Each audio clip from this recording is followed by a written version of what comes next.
Hello everyone, welcome back to our YouTube channel dental science essentials. So friends, हमने pharmacokinetics chapter start किया था। तो हमने पिछली वीडियो में उसका इंट्रोडक्शन कवर किया और उसकी डेफिनेशन के अकॉर्डिंग फार्माकोकाइनेटिक्स क्या होता है, study of absorption, distribution, metabolism and excretion. तो जो एब्जॉर्प्शन है उसका हमने डिटेल में वीडियो बनाया है। अगर आपने अब तक वो वीडियोज़ नहीं देखी हैं तो प्लीज़ जाइए और देखिए, तभी आपको आज का टॉपिक अच्छे से समझ आएगा। तो फ्रेंड्स, स्टार्ट करते हैं बायो अवेबिलिटी से। सो फ्रेंड्स, जो पिछली वीडियो में हमने एब्जॉर्प्शन पढ़ा था उसमें क्या होता है, साइट ऑफ एडमिनिस्ट्रेशन से ड्रग कहाँ आती है, सर्कुलेशन में, मतलब ब्लड में, तो उसे हम बोलते हैं एब्जॉर्प्शन। तो बायो अवेबिलिटी होती है कि इस ब्लड में उस ड्रग का कितना अमाउंट पहुंचा है। तो हमने एब्जॉर्प्शन में एक टर्म भी पढ़ी थी, फर्स्ट पास मेटाबॉलिज्म। तो फर्स्ट पास मेटाबॉलिज्म में जो ड्रग हम एडमिनिस्टर कर रहे हैं उसका कुछ पार्ट क्या हो रहा था, मेटाबोलाइज हो रहा था। तो उस मेटाबोलाइज होने के बाद इंफीरियर वेना केवा में कितनी कंसंट्रेशन जा रही थी ब्लड की, तो उसे ही बोलते हैं फ्रेंड्स बायो अवेबिलिटी। तो इसकी डेफिनेशन देखते हैं, fraction of drug that reaches systemic circulation in unchange form.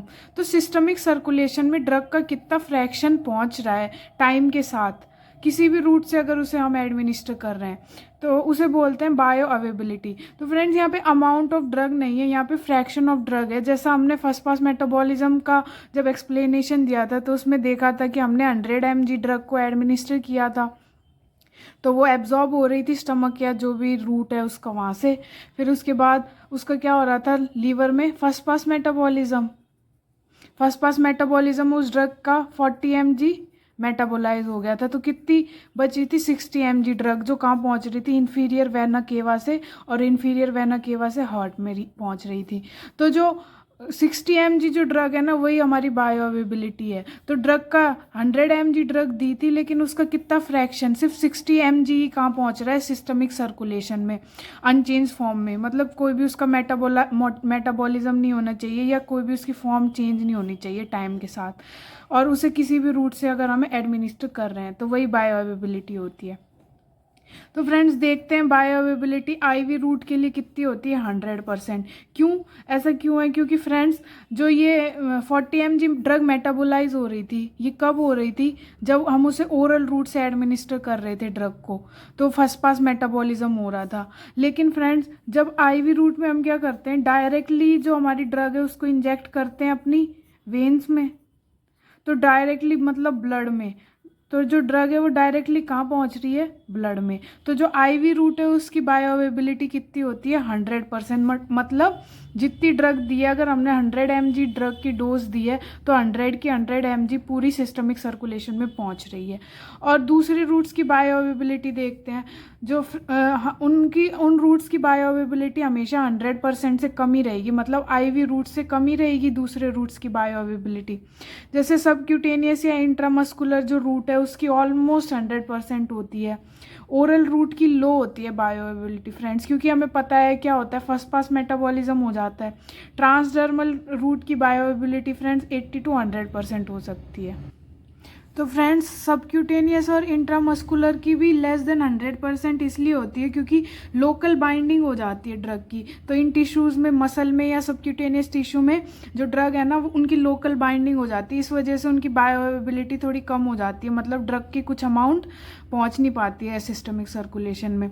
और ओरल में लो इसलिए ये पता है हमें फ्रेंड्स, एक रीज़न तो फर्स्ट पास मेटाबॉलिज्म है, और दूसरा इनकम्प्लीटली एब्जॉर्ब होती हैं वो ड्रग, इस वजह से बायोअवेबिलिटी इन रूट्स की लेस देन 100% होती है। तो फ्रेंड्स, हमें कैसे पता चलेगा कि ड्रग की कितनी फ्रैक्शन ना सिस्टमिक सर्कुलेशन में पहुंच रहा है, तो फॉर्मूला होता है कैलकुलेशन ऑफ बायोअवेबिलिटी का। तो फ्रेंड्स, उससे पहले हम देखते हैं कि हमने ना कोई एक ड्रग ली एक्स, उस ड्रग को हम क्या करेंगे फ्रेंड्स, ओरल रूट से एडमिनिस्टर करके देखेंगे, और दूसरा उसी ड्रग को हम आईवी रूट से। तो ओरल रूट से हम उसका कंसंट्रेशन टाइम ग्राफ बनाएंगे। तो एग्जाम्पल के लिए कि वो ग्राफ इस तरह है, तो ये क्या हो गया फ्रेंड्स, एरिया अंडर कर्व। तो ऐसे ही आईवी रूट के लिए उस एक्स ड्रग का हम एरिया अंडर कर्व निकालेंगे कंसंट्रेशन टाइम ग्राफ में, और उन दोनों का रेशियो निकालेंगे, तो वही बायो अवेबिलिटी होती है। तो area under curve of oral route, area under curve of IV route. तो फ्रेंड्स, आईवी रूट को हमने स्टैंडर्ड इसलिए लिया है क्योंकि आईवी रूट की बायो अवेबिलिटी है 100%, इसलिए उसे स्टैंडर्ड लिया है। फ्रेंड्स इस ग्राफ में कुछ टर्म्स हैं, जैसे टी मैक्सिमम है, तो ये जो टर्म है यहाँ पे क्या है, टी मैक्स है। तो ये टी मैक्सिमम बताता है कि रेट ऑफ एब्जॉर्प्शन, कि एब्जॉर्प्शन का रेट क्या है। उसके बाद सी मैक्स है, जो यहाँ पे कंसंट्रेशन मैक्सिमम होगी, तो वो मैक्सिमम कंसंट्रेशन दिखा रहा है उस ड्रग की। और एरिया अंडर द कर्व क्या रिप्रेजेंट करता है, टोटल एक्सटेंट ऑफ एब्जॉर्प्शन, कि कितना एब्जॉर्प्शन हो रहा है। तो बायो अवेलेबिलिटी भी यही होता है कि कितना एब्जॉर्प्शन हो रहा है ड्रग का। तो एरिया अंडर कर्व से हमें बायो अवेलेबिलिटी का पता चल जाएगा। तो एरिया अंडर कर्व, यहाँ पे ओरल की जगह अगर हमें सबक्यूटेनियस रूट निकालना है तो उसकी वैल्यू रखेंगे, या इंट्रामस्कुलर निकालना है तो उसकी, लेकिन जो एरिया अंडर कर्व IV है वो एक स्टैंडर्ड ही रहेगा। तो फ्रेंड्स आप कंसंट्रेशन टाइम ग्राफ की कुछ टर्म्स को याद रखना, इन्हें कुछ MCQs में भी पूछ सकते हैं। टी मैक्सिमम, ये जो टी मैक्सिमम है ये रिप्रेजेंट कर रहा है कि स्पीड ऑफ एब्जॉर्प्शन क्या है। तो रेट का मतलब भी होता है स्पीड।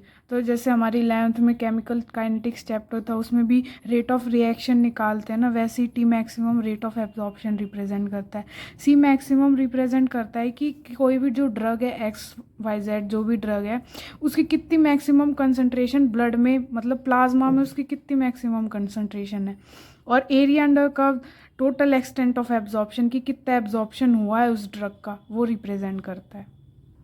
बायो अवेबिलिटी में एक टर्म आता है बायो इक्विवेलेंस, मतलब कोई भी ड्रग है वो कितनी बायोलॉजिकली इक्विवेलेंट है। मतलब इसका सिंपल मतलब है कि अगर हमने अलग अलग ब्रांड की सेम ड्रग ली तो वो कितनी बायोलॉजिकली इक्विवेलेंट है, तो उनकी बायो अवेबिलिटी को कंपेयर करके हम उसकी बायो इक्विवेलेंस निकाल सकते हैं। तो देखते हैं बायो इक्विवेलेंस क्या है। कंपेयर बायो अवेबिलिटी ऑफ 2 और मोर जेनरिक ड्रग। तो इसमें क्या करते हैं, बायो अवेबिलिटी को कंपेयर करते हैं 2 या 2 से ज़्यादा जेनरिक ड्रग, मतलब सेम ड्रग है लेकिन उनका ब्रांड अलग अलग। जैसे कोई भी फ्रेंड्स लगा लो, X ब्रांड की कोई भी ड्रग ली हमने D, वैसे ही Y ब्रांड है और उसकी सेम ड्रग ली D। लेकिन ये जो ड्रग्स हैं इन दोनों की अगर हम बायो अवेबिलिटी को कंपेयर करेंगे तो अगर वो दोनों इक्विवेलेंट है तो उसे हम बोलेंगे बायो इक्विवेलेंट, और अगर इन दोनों की बायो अवेबिलिटी इक्वल नहीं आएगी तो हम उसे बोलेंगे नॉन बायो इक्विवेलेंस। तो फ्रेंड्स इसका क्या इंपॉर्टेंस है, तो ये ड्रग्स क्या होती है, केमिकली तो इक्विवेलेंट होती हैं लेकिन बायोलॉजिकली इनइक्विवेलेंट। इसका क्या मतलब है कि जो D ड्रग है और X ब्रांड की और Y ड्रग है D ब्रांड की, तो ये केमिकली इक्विवेलेंट होंगी। फॉर एग्जांपल एस्पिरिन है, तो उनका फार्मूला, केमिकल फार्मूला होता है एसिटाइल सैलिसाइलिक एसिड। तो इस वाली X वाली जो ब्रांड की D ड्रग है उसमें भी, तो दोनों ड्रग में क्या होगा, केमिकल फार्मूला तो एस्पिरिन का सेम ही रहेगा लेकिन बायोलॉजिकली इक्विवेलेंट होंगी। क्यों? क्योंकि जो इसमें हम एक्सिपिएंट्स या व्हीकल्स या जो भी अदर सब्सटेंस यूज़ करते हैं तो वो जो दोनों मैन्युफैक्चरर है ना वो अलग अलग करेंगे, तो उसकी वजह से एब्जॉर्प्शन पे भी इफेक्ट पड़ता है, और एब्जॉर्प्शन पे इफेक्ट पड़ेगा तो बायो अवेबिलिटी पे भी इफेक्ट पड़ेगा। तो कई बार क्या होता है, इन ड्रग की बायो अवेबिलिटी अलग अलग हो जाती है। तो bio availability variation assumes practical significance for the drug with low safety margin. तो जो बायो इक्विवेलेंस है ना उन ड्रग्स की हम निकालते हैं जिन ड्रग्स की लो सेफ्टी मार्जिन होता है। इसका क्या मतलब है, एग्जाम्पल है जैसे डिगॉक्सिन और फिनाइनटोइन ड्रग है, तो क्या होता है इन ड्रग की जो सेफ्टी मार्जिन है ना वो कम होती है। लो सेफ्टी मार्जिन का मतलब है अगर उस ड्रग की थोड़ी सी भी कंसंट्रेशन ज़्यादा हो गई तो उससे क्या होगा, टॉक्सिसिटी होने के चांसेस रहते हैं। तो जो ऐसी ड्रग्स होती है ना जिनकी सेफ्टी मार्जिन कम होता है तो उनको उनकी जो ब्रांड है ना वो चेंज नहीं करना चाहिए। तो डॉक्टर ने जिस ब्रांड की ड्रग्स लिखी हैं उसी ब्रांड की ड्रग को हमें पेशेंट को देना पड़ेगा। जैसे केमिस्ट के पास जाते हैं कई बार तो वो क्या कहते हैं कि डॉक्टर ने जो लिखी है ना जिस ब्रांड की, वो उस ब्रांड की नहीं है, सेम ड्रग है लेकिन दूसरे मैन्युफैक्चरर की है। तो कई बार क्या होता है उसकी वजह से क्या हो जाता है, नॉन बायो इक्विवेलेंस हो जाता है। तो बायो अवेबिलिटी पे मतलब बायो अवेबिलिटी उस ड्रग की या तो बढ़ सकती है या कम हो सकती है। सो फ्रेंड्स हम बायो इक्विवेलेंस उन ड्रग्स के लिए निकालते हैं जिनका लो सेफ्टी मार्जिन होता है, क्योंकि उसमें ये सिग्निफिकेंट होती हैं। हाई सेफ्टी मार्जिन वाली ड्रग में कोई प्रॉब्लम नहीं है, किसी भी ब्रांड की हम ड्रग ले सकते हैं। थर्ड पॉइंट है non bio equivalence can result in toxicity और थेराप्यूटिक फेलियर। अगर नॉन बायो इक्विवेलेंस होगी इन दोनों ड्रग में, मतलब ये दोनों ड्रग की ये दोनों ड्रग बायोलॉजिकली इनइक्विवेलेंट होंगी, तो उससे क्या हो सकता है, टॉक्सिसिटी भी हो सकती है और थेराप्यूटिक फेलियर भी। एग्जाम्पल है फ्रेंड्स, बायोएबिलिटी का ग्राफ बनाते, कंसंट्रेशन टाइम ग्राफ। तो एग्जाम्पल है कि PQR, ये सेम ड्रग है, मतलब इनका फॉर्मूला जो है केमिकली इक्विवेलेंट है, लेकिन इनके जो ब्रांड है ना, अलग अलग ब्रांड की हैं ये ड्रग्स। फ्रेंड्स फॉर एग्जाम्पल हमें डॉक्टर ने क्यू ब्रांड की ड्रग प्रेस्क्राइब की, एक्स ड्रग है और ये तीन उसकी ब्रांड है, ठीक है फ्रेंड्स। तो एक्स ड्रग है, वो क्यू ब्रांड की हमें प्रेस्क्राइब की, तो इस क्यू ब्रांड वाली ये वाली है ड्रग, इसकी बायोअवेलेबिलिटी इस तरह से है। तो क्या हो रहा है, इस वाले कंसंट्रेशन पे Cmax आ रहा है, मतलब ये थेराप्यूटिक कंसंट्रेशन होगी, मतलब प्लाज्मा में इस ड्रग की इतनी कंसंट्रेशन चाहिए तभी वो साइट ऑफ एक्शन पे एक्ट करेगी, ठीक है फ्रेंड।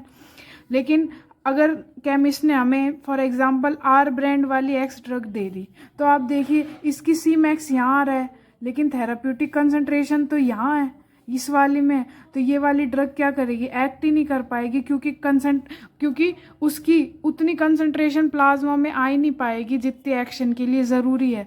तो इससे क्या हो गया, ये R ड्रग का क्या हो जाएगा, थेराप्यूटिक फेलियर, मतलब वो पेशेंट उस ड्रग से ठीक ही नहीं होगा, क्योंकि वो ड्रग फेल कर गई, वो एक्ट ही नहीं कर पाएगी, क्योंकि उसकी प्लाज्मा में उतनी कंसंट्रेशन नहीं पहुंच पाई जितनी होनी चाहिए। और फॉर एग्जांपल अगर उस केमिस्ट ने हमें P ब्रांड की ड्रग दे दी, तो P ब्रांड की ड्रग है ये वाली, तो इसकी Cmax मैक्सिमम यहाँ आ रहा है, मतलब थेराप्यूटिक कंसंट्रेशन से ज़्यादा, तो इससे क्या हो जाएगी, टॉक्सिसिटी, मतलब उस ड्रग की जो कंसंट्रेशन है वो प्लाज्मा में बढ़ गई, ज़्यादा हो गई, जितनी होनी चाहिए उससे ज़्यादा हो गई, तो उससे क्या हो जाएगा, टॉक्सिसिटी। तो इसलिए बायो इक्विवेलेंस इंपॉर्टेंट है उन ड्रग के लिए जिनका लो सेफ्टी मार्जिन है। तो ऐसी ड्रग्स को क्या करना है फ्रेंड्स, हमें उनका ब्रांड चेंज नहीं करना है, जो ब्रांड डॉक्टर ने प्रेस्क्राइब किया है उसी ड्रग को हमें पेशेंट को देना है। अब फ्रेंड्स एब्जॉर्प्शन हो गया, बायोअवेलेबिलिटी हो गया, तो अब ड्रग कहाँ आ गई, जितनी कंसंट्रेशन आनी चाहिए ड्रग की आ गई हमारी ब्लड में या प्लाज्मा में बोल सकते हैं, या सिस्टमिक सर्कुलेशन में। तो अब साइट ऑफ एडमिनिस्ट्रेशन से ड्रग आ गई अब ब्लड में, तो वो ब्लड से कहाँ जाएगी, अब साइट ऑफ एक्शन पे। तो जो ड्रग का मूवमेंट हो रहा है सिस्टमिक सर्कुलेशन से लेके साइट ऑफ एक्शन पे, उसे ही हम बोलते हैं डिस्ट्रीब्यूशन। मतलब अब जो ड्रग है वो सिस्टमिकली डिस्ट्रीब्यूट होगी पूरी बॉडी में, उसे ही फ्रेंड्स बोलते हैं डिस्ट्रीब्यूशन। तो फार्माकोकाइनेटिक्स क्या है, absorption, distribution, metabolism and excretion. तो एब्जॉर्प्शन हो गया, उसके बाद सेकेंड है हमारा डिस्ट्रीब्यूशन। तो फ्रेंड्स डिस्ट्रीब्यूशन क्या है, once a drug has gained access to blood stream it get distributed to other tissue that initially has no drug. मतलब ये कोई भी टिश्यू है जहाँ जो हमारी साइट ऑफ एक्शन है, तो अब क्या है, यहाँ पे ड्रग नहीं है, मतलब एग्जाम्पल इस टिश्यू में या इस ऑर्गन में हमें पेन हो रहा है, तो हमने कौन सी ड्रग, एग्जाम्पल के लिए एस्पिरिन एडमिनिस्टर की है, तो एस्पिरिन कहाँ आएगी, स्टमक से एब्जॉर्ब होगी, तो एब्जॉर्प्शन कहाँ से हो रहा है, स्टमक से एब्जॉर्ब हुई, एब्जॉर्ब होके कहाँ आ गई, ब्लड स्ट्रीम में। अब ब्लड स्ट्रीम से कहाँ आएगी, साइट ऑफ एक्शन, मतलब इस ऑर्गन के पास आएगी जहाँ पे पेन हो रहा है। तो इस ऑर्गन में इनिशियली तो कोई ड्रग नहीं थी, अब आई है ना ब्लड से जब एब्जॉर्ब हो गए। देन उसके बाद सेकेंड पॉइंट है like absorption distribution also involve same process. Absorption की तरह ही डिस्ट्रीब्यूशन में भी सेम प्रोसेस होती है ड्रग के एब्जॉर्प्शन की या ड्रग के ट्रांसपोर्ट की। तो एब्जॉर्प्शन में भी ड्रग का ट्रांसपोर्ट कैसे हो रहा था, फिल्ट्रेशन, डिफ्यूजन, स्पेशलाइज्ड तो फिल्ट्रेशन, डिफ्यूजन या स्पेशलाइज्ड ट्रांसपोर्ट है।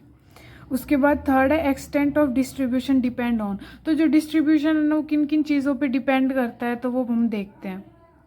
तो डिस्ट्रीब्यूशन डिपेंड करता है लिपिड सॉल्युबिलिटी पे, मतलब ड्रग जितनी ज़्यादा लिपिड सॉल्युबल होगी उतनी जल्दी डिस्ट्रीब्यूट हो जाएगी। फॉर एग्जांपल ये टिश्यू है, टिश्यू में सेल्स होती हैं, सेल्स में सेल मेम्ब्रेन, तो जो लिपिड सॉल्युबल ड्रग है वो इजीली सेल मेम्ब्रेन को क्रॉस करके इन सेल्स में पहुंच जाएगी, तो फास्ट हो जाएगा डिस्ट्रीब्यूशन। सेकेंड है तो लिपिड सॉल्युबिलिटी के डायरेक्टली प्रोपोर्शनल होता है डिस्ट्रीब्यूशन। उसके बाद ionisation and at physiological pH, तो हमें पता है लिपिड सॉल्युबिलिटी से रिलेटेड है। अगर आयनाइजेशन होगा किसी ड्रग का तो उसकी लिपिड सॉल्युबिलिटी कम होगी, मतलब वो वाटर सॉल्युबल ज़्यादा होगा, तो आयनाइजेशन अगर बढ़ेगा तो वो डिस्ट्रीब्यूशन डिक्रीज होगा। तो डिस्ट्रीब्यूशन, क्योंकि आयनाइजेशन हो गया ड्रग का, तो वो इजीली सेल मेम्ब्रेन को क्रॉस नहीं कर पाएगी, वाटर सॉल्युबल हो जाएगी, तो इसलिए इसका डिस्ट्रीब्यूशन डिक्रीज हो जाएगा। थर्ड है extent of binding to plasma and tissue protein. तो थर्ड फैक्टर है डिस्ट्रीब्यूशन का कि कोई भी जो ड्रग है वो प्लाज्मा प्रोटीन से या टिश्यू प्रोटीन से तो बाइंड नहीं कर रहा, तो अगर एक्सटेंट ऑफ बाइंडिंग ज़्यादा होगा तो ये भी इन्वर्सली प्रोपोर्शनल है डिस्ट्रीब्यूशन के। अगर प्लाज्मा से वो ड्रग, एग्जाम्पल है प्लाज्मा प्रोटीन है, तो ये ड्रग इन प्लाज्मा प्रोटीन से अगर बाइंड कर गई तो ये ऑर्गन में नहीं जाएगी, तो ऑर्गन में नहीं जाएगी तो इसका डिस्ट्रीब्यूशन कम होगा, तो इन्वर्सली प्रोपोर्शनल। इसे हम डिटेल में पढ़ेंगे अभी। फोर्थ है रीजनल ब्लड फ्लो। तो रीजनल ब्लड फ्लो के डायरेक्टली प्रोपोर्शनल है। किसी भी टिश्यू या ऑर्गन है वहाँ पे अगर ब्लड का जो फ्लो ज़्यादा है, तो ब्लड फ्लो ज़्यादा हो रहा है तो मतलब उसमें जो ड्रग है वो भी आ रही है, तो अगर ऑर्गन में ब्लड फ्लो ज़्यादा होगा तो उसका डिस्ट्रीब्यूशन ड्रग का ज़्यादा होगा। तो फ्रेंड्स, जो डिस्ट्रीब्यूशन किस पे डिपेंड कर रहा है, प्लाज्मा प्रोटीन से बाइंडिंग और टिश्यू प्रोटीन से। तो अब हम देखते हैं प्लाज्मा प्रोटीन बाइंडिंग क्या होता है। तो on reaching circulation most drug bind to the plasma protein. तो जब सर्कुलेशन में ड्रग पहुंच जाती है ना, तो ज़्यादातर ड्रग क्या होती है, प्लाज्मा प्रोटीन, मेनली एल्ब्यूमिन होता है फ्रेंड्स। प्लाज्मा प्रोटीन एल्ब्यूमिन से बाइंड कर जाती है, क्योंकि हमारा ब्लड है उसमें प्लाज्मा प्रोटीन्स भी हैं, WBC RBC मतलब ब्लड वेसल सब कुछ है, प्लाज्मा भी है। तो इस प्लाज्मा में जो प्रोटीन्स होते हैं जैसे एल्ब्यूमिन, ग्लोबुलिन वगैरह, तो ड्रग क्या करती है, जब साइट ऑफ एब्जॉर्प्शन से सिस्टमिक सर्कुलेशन में आती है ना, जैसे ये ड्रग आए, तो ये ड्रग क्या करती है, इन प्लाज्मा प्रोटीन के साथ बाइंड कर जाती है। इसे ही बोलते हैं हम प्लाज्मा प्रोटीन बाइंडिंग। तो जो हमारी एसिडिक ड्रग्स होती है ना, जैसे एस्पिरिन वगैरह, तो वो किससे बाइंड करती है, एल्ब्यूमिन से। और जो बेसिक ड्रग्स होती हैं वो बाइंड करती है अल्फा एसिड ग्लाइकोप्रोटीन से। तो हमारे जो प्लाज्मा में एल्ब्यूमिन प्रोटीन भी होता है, लेकिन उससे कौन सी ड्रग बाइंड करती है, एसिडिक। और बेसिक ड्रग किससे बाइंड करती है, अल्फा एसिड ग्लाइकोप्रोटीन से। एग्जाम्पल इसमें जैसे वारफरीन, एनसीड, फिनाइटोइन, टेट्रासाइक्लिन, तो ये सारी ड्रग क्या करती हैं, एल्ब्यूमिन से बाइंड करती हैं। वारफरीन तो 99% एल्ब्यूमिन से बाइंड कर जाती है। इसका क्या मतलब है कि सिर्फ 1% ही जो वारफरीन है ना वो ऑर्गन में पहुंच पाती है, क्योंकि वो 99% क्या हो जाती है, ब्लड में ही प्लाज्मा प्रोटीन के साथ बाइंड कर जाती है। Non steroidal anti inflammatory drug जैसे इसमें एस्पिरिन है, वो भी एल्ब्यूमिन से बाइंड करता है। फिनाइटोइन एपिलेप्सी में जो यूज़ करते हैं ड्रग, वो भी। टेट्रासाइक्लिन या एंटीबायोटिक्स वगैरह हैं, ये भी क्या करती हैं, प्लाज्मा प्रोटीन से बाइंड कर जाती हैं, तो उसकी वजह से उनका डिस्ट्रीब्यूशन डिक्रीज हो जाता है। और बेसिक ड्रग्स हैं जैसे बीटा ब्लॉकर्स हैं, जो एंटी हाइपरटेंसिव ड्रग्स हैं, लिग्नोकेन जो हमारा लोकल एनेस्थीसिया है, क्विनिडीन, ये एक्सेट्रा, ये क्या है, बेसिक ड्रग हैं, ये बाइंड करती हैं अल्फा ग्लाइकोप्रोटीन के साथ। उसके बाद नेक्स्ट फ्रेंड्स की क्लिनिकल सिग्निफिकेंस क्या है प्लाज्मा प्रोटीन बाइंडिंग का। तो क्या होता है, high plasma protein binding decrease volume of distribution. अब वॉल्यूम ऑफ डिस्ट्रीब्यूशन क्या होता है, इसे हम आगे डिटेल में पढ़ेंगे, तो आप यहाँ याद कर लीजिए। अगर प्लाज्मा प्रोटीन बाइंडिंग ज़्यादा होगी तो वॉल्यूम ऑफ डिस्ट्रीब्यूशन, तो डिस्ट्रीब्यूशन तो हमें पता ही है, अगर ड्रग प्लाज्मा प्रोटीन के साथ बाइंडेड फॉर्म में रहेगी तो वो ऑर्गन में तो जा नहीं पाएगी, इसलिए वॉल्यूम ऑफ डिस्ट्रीब्यूशन क्या होगा, डिक्रीज हो जाएगा। सेकेंड, इसका सिग्निफिकेंस क्या है फ्रेंड्स, जो ड्रग का बाउंड फ्रैक्शन है ना, not available for action, hence act as temporary storage of drug. तो जो प्लाज्मा प्रोटीन के साथ ड्रग बाइंड कर जाती है तो वो एक्शन के लिए अवेलेबल नहीं होती, मतलब एक्शन के लिए अवेलेबल मतलब वो ऑर्गन तक नहीं पहुंच पाती, क्योंकि प्लाज्मा में ही बाउंड फॉर्म में है वो। Hence act as temporary storage of drug, तो इसलिए ये क्या है, एक तरह से स्टोरेज की तरह भी एक्ट कर रहा है ना। ब्लड में प्लाज्मा से बाइंड हो गई तो वो स्टोर हो गई है, तो एक तरह से टेम्पररी स्टोरेज की। तो जो ड्रग का बाउंड फ्रैक्शन तो टेम्पररी स्टोरेज होता है, और जो फ्री फ्रैक्शन होता है ना वो अवेलेबल होता है एक्शन के लिए, मेटाबॉलिज्म और एक्सक्रीशन के लिए। तो जो ड्रग का फ्री फ्रैक्शन बचेगा ना, जैसे वारफरीन का फ्री फ्रैक्शन कितना है, 1%, तो सिर्फ 1% ही जो ड्रग का पार्ट है वही अवेलेबल होगा एक्शन के लिए, और उसका ही मेटाबॉलिज्म होगा, एक पार्ट का ही, और एक पार्ट का ही 1% का ही एक्सक्रीशन होगा। उसके बाद high plasma protein binding makes drug long acting. तो जब प्लाज्मा प्रोटीन बाइंडिंग ज़्यादा होगी तो उससे ड्रग लॉन्ग एक्टिंग होगी। तो ये इसी सेकंड पॉइंट से रिलेटेड है, क्योंकि क्या हो रहा है, स्टोर हो रही है ड्रग, तो ज़्यादा टाइम के लिए वो लॉन्ग टर्म के लिए एक्ट करेगी, तो ये भी एक सिग्निफिकेंस है। उसके बाद फोर्थ है highly plasma protein binding drugs not removed by haemodialysis and need special technique for treatment of poisoning. तो फ्रेंड्स ये बहुत इंपॉर्टेंट पॉइंट है। तो जिन ड्रग्स का हाई प्लाज्मा प्रोटीन बाइंडिंग होता है तो उन्हें हीमोडायलिसिस से, तो क्या होता है कोई भी ड्रग है उसकी अगर टॉक्सिसिटी हो गई बॉडी में, मतलब वो ड्रग की हाई कंसंट्रेशन में पहुंच गई बॉडी में, जितना पहुंचना था प्लाज्मा कंसंट्रेशन से ज़्यादा में पहुंच गई, जैसा हमने देखा था बायो इक्विवेलेंस में। तो क्या हो रहा है, हम क्या करते हैं हीमोडायलिसिस परफॉर्म करते हैं उस ड्रग को रिमूव करने के लिए जल्दी से बॉडी में, ताकि कोई टॉक्सिसिटी ना हो जाए। लेकिन वो ड्रग्स जिनकी प्लाज्मा प्रोटीन बाइंडिंग ज़्यादा है, तो मतलब वो ड्रग क्या है प्लाज्मा प्रोटीन से बाइंड कर रही है, तो उस ड्रग का ना तो मेटाबॉलिज्म हो रहा ना एक्सक्रीशन हो रहा। अब जब ना उसका मेटाबॉलिज्म हो रहा ना एक्सक्रीशन हो रहा, तो उन ड्रग को क्या करते हैं हीमोडायलिसिस से रिमूव ही नहीं कर पाएंगे, क्योंकि एक्सक्रीशन ही नहीं हो रहा उस ड्रग का। तो एक्सक्रीशन नहीं होगा तो क्या हो रहा है, पॉइजनिंग के ट्रीटमेंट के लिए हम उन ऐसी ड्रग्स के लिए हीमोडायलिसिस नहीं कर सकते। ठीक है फ्रेंड्स, उसके बाद क्लिनिकल सिग्निफिकेंस में नेक्स्ट है डिस्प्लेसमेंट इंटरेक्शन। इसमें क्या होता है फ्रेंड, डिस्प्लेसमेंट नाम से ही क्लियर है कि एक ड्रग दूसरी ड्रग को डिस्प्लेस कर देगी। तो क्या करते हैं, बहुत सारी ड्रग्स ऐसी होती हैं जो सेम बाइंडिंग साइट्स के लिए compete करती हैं। एग्जाम्पल के लिए वारफेरिन और इंडोमेथासिन है, तो ये जो दोनों एग्जाम्पल के लिए एल्ब्यूमिन से बाइंड करती हैं, तो हमने वारफेरिन ड्रग भी एडमिनिस्टर कर दी और इंडोमेथासिन भी। अब ये दोनों ड्रग्स तो दोनों एल्ब्यूमिन से बाइंड करती हैं, तो दोनों क्या करेंगी, इनसे compete करेंगे बाइंड करने के लिए। तो जैसे वारफेरिन क्या होती है 99% प्लाज्मा प्रोटीन बाइंड होती है और 1% फ्री फॉर्म में होती है। लेकिन जब इंडोमेथासिन को भी उसके साथ कॉन्करेंटली यूज़ करते हैं, तो क्या होता है जो इंडोमेथासिन भी इस एल्ब्यूमिन पे बाइंड करता है, तो क्या करता है जो 95% कर देता है प्लाज्मा प्रोटीन बाइंडिंग को, और अब कितना 5% फ्री फॉर्म हो जाएगा वारफेरिन का।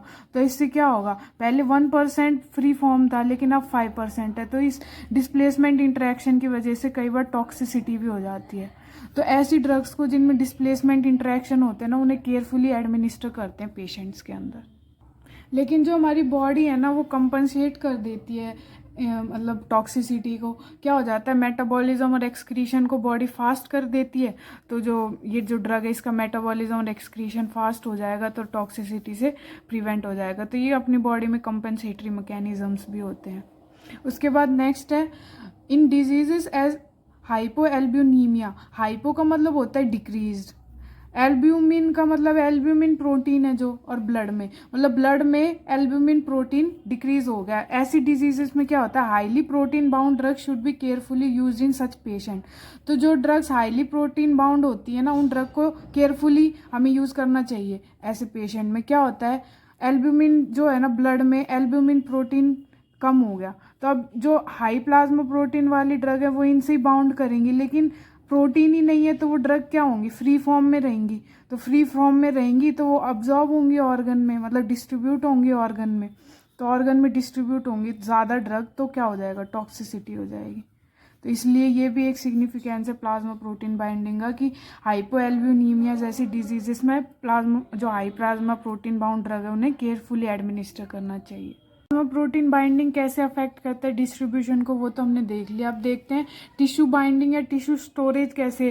तो ये भी इन्वर्सली प्रोपोर्शनल होता है डिस्ट्रीब्यूशन के। अगर ड्रग टिश्यू में बाइंड कर गई या स्टोर हो गई तो अब क्या है वो और किसी टिश्यू में नहीं पहुंच पाएगी, तो क्या होगा, उससे भी डिस्ट्रीब्यूशन डिक्रीज हो जाएगा। ड्रग्स में also accumulate in specific organ और get bound to specific tissue constituent.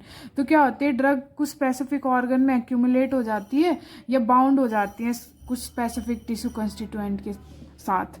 Example है एडिपोज टिश्यू जो फैट है उसमें थायोपेंटोन, सोडियम और मीनोसाइक्लिन जैसी ड्रग क्या होती हैं, बाइंड कर जाती हैं या स्टोर हो जाती हैं।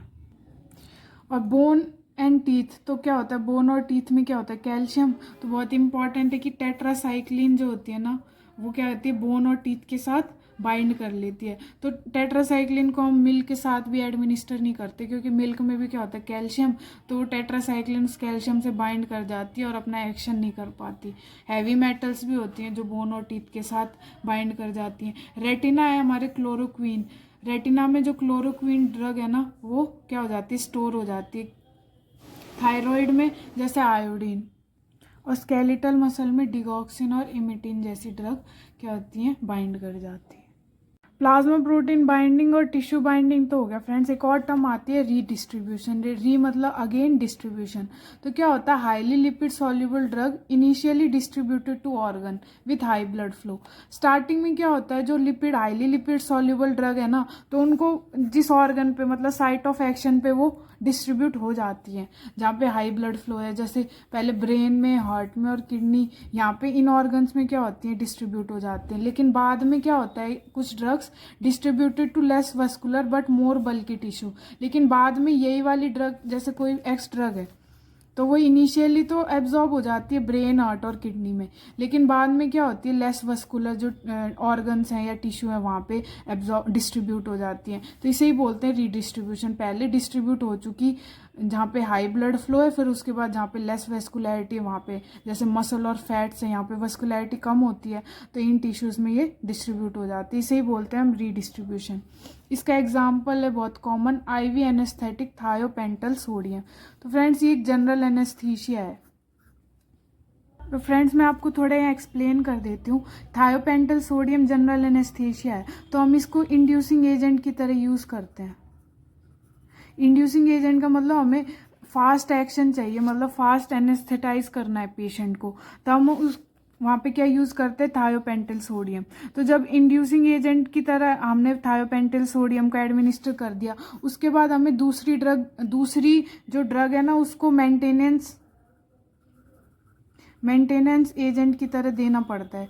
क्यों फ्रेंड, क्योंकि क्या होता है, थायोपेंटल सोडियम का क्या हो जाता है, रीडिस्ट्रीब्यूशन। तो क्या करती है, थायोपेंटल सोडियम को जब हम as a inducing agent administer करते हैं, तो ये 10 से 20 सेकेंड में ही इसका इफेक्ट आ जाता है। लेकिन क्या होता है फ्रेंड्स, 5 से 15 मिनट के बाद ही इसका इफेक्ट, जो इंड्यूसिंग एजेंट है, इसका इफेक्ट कम होने लग जाता है। इसी वजह से हमें मेंटेनेंस एनेस्थीसिया देना पड़ता है। क्यों हो जाता है इसका इफेक्ट कम, क्योंकि ये जो थायोपेंटल सोडियम है ना, ये रीडिस्ट्रीब्यूट हो जाती है। तो मतलब स्टार्टिंग में तो वो ब्रेन में 10 से 15 सेकेंड के लिए तो बहुत फास्ट रैपिड एक्शन करती है, लेकिन उसके बाद रीडिस्ट्रीब्यूट हो जाती है मसल्स में या फैट्स में। उसकी वजह से क्या होता है, इसका 5 से 15 मिनट के अंदर ही इसका इफेक्ट खत्म हो जाता है। तो क्या होता है, एनेस्थीसिया खत्म हो जाएगा। तो ऐसे तो हम पेशेंट को छोड़ नहीं सकते, तो इसलिए हम मेंटेनेंस एनेस्थीसिया देते हैं थायोपेंटल सोडियम के बाद। फ्रेंड्स हमने पढ़ा कि डिस्ट्रीब्यूशन भी अब्जॉर्प्शन की तरह ही मेथड्स फॉलो करता है ट्रांसपोर्ट की, जैसे फिल्ट्रेशन है, कैरियर मीडिएटेड ट्रांसपोर्ट है, पैसिव डिफ्यूज़न है, फिल्ट्रेशन वगैरह, ये सारे मेथड ट्रांसपोर्ट की यूज़ करता है। लेकिन कुछ ड्रग को कुछ बैरियर्स क्रॉस करने पड़ते हैं साइट ऑफ एक्शन पे पहुंचने के लिए। तो क्या है, certain drug have to cross several barrier before reaching site of action. तो साइट ऑफ एक्शन में पहुंचने के लिए कुछ बैरियर्स भी क्रॉस करने पड़ते हैं कई बार ड्रग को। तो जैसे कि ब्लड ब्रेन बैरियर है और प्लेसेंटल बैरियर है। तो ब्लड ब्रेन बैरियर मतलब ब्लड और ब्रेन के बीच में एक बैरियर होता है। फ्रेंड्स मैंने जो आपको इमेज प्रोवाइड की है उसमें आपको दिख रहा होगा कि एक नॉर्मल कैपिलरी है और एक ब्रेन की कैपिलरी है। तो जो ड्रग को ब्रेन की कैपिलरी में पहुंचने के लिए ब्लड ब्रेन बैरियर को क्रॉस करना पड़ेगा। तो जो नॉर्मल जो कैपिलरी होती है उसकी जो एंडोथीलियल सेल्स होती है ना, उनके बीच में स्पेस प्रेजेंट होता है। लेकिन जो ब्रेन की कैपिलरी है ना, उनमें जो एंडोथीलियल सेल्स है ना फ्रेंड्स, उनमें टाइट जंक्शन प्रेजेंट होता है, मतलब ईजिली कोई भी ड्रग उसे क्रॉस नहीं कर सकती। तो ब्लड ब्रेन बैरियर क्या करता है, कुछ स्पेसिफिक ड्रग्स को ही क्रॉस करने देता है। जो भी हाईली लिपिड सॉल्युबल ड्रग्स होंगी वही इजीली क्रॉस कर पाएंगे उन टाइट जंक्शन को। उन टाइट जंक्शन के ऊपर फ्रेंड्स एक और लेयर होती है, ग्लियल सेल प्रोसेस बोलते हैं जिन्हें, या कोरोइडल एपिथेलियम। तो फ्रेंड्स जो टाइट जंक्शन की वजह से जो ड्रग है ना वो इजीली क्रॉस नहीं कर पाती है ब्लड ब्रेन बैरियर को। तो फ्रेंड्स जो हमारी नॉर्मल कैपिलरी है उसमें तो ये ल्यूमेन है और यहाँ पे एंडोथीलियल सेल है, तो नॉर्मली क्रॉस कर जाती है कोई भी ड्रग। लेकिन ब्लड ब्रेन बैरियर में थ्री लेयर्स की प्रोटेक्शन होती है। फर्स्ट में तो जो है हमारा ल्यूमेन है, फिर वो एंडोथीलियल सेल्स है, उसमें भी क्या होते हैं, टाइट जंक्शन। ये क्रॉस फ्रेंड्स टाइट जंक्शन को रिप्रेजेंट कर रहे हैं। इन टाइट जंक्शन के बाहर एक और लेयर होती है पेरिसाइट्स की, और इसके बाहर एक और लेयर होती है ग्लियल प्रोसेस या एस्ट्रोसाइट फूड प्रोसेस। तो फ्रेंड्स इन 3 लेयर्स को क्रॉस करके तब ड्रग पहुंच पाती है कैपिलरी में या ल्यूमेन में। यही है फ्रेंड्स ब्लड ब्रेन बैरियर। तो फ्रेंड्स लिपिड सॉल्युबल और अनायोनाइज्ड ड्रग,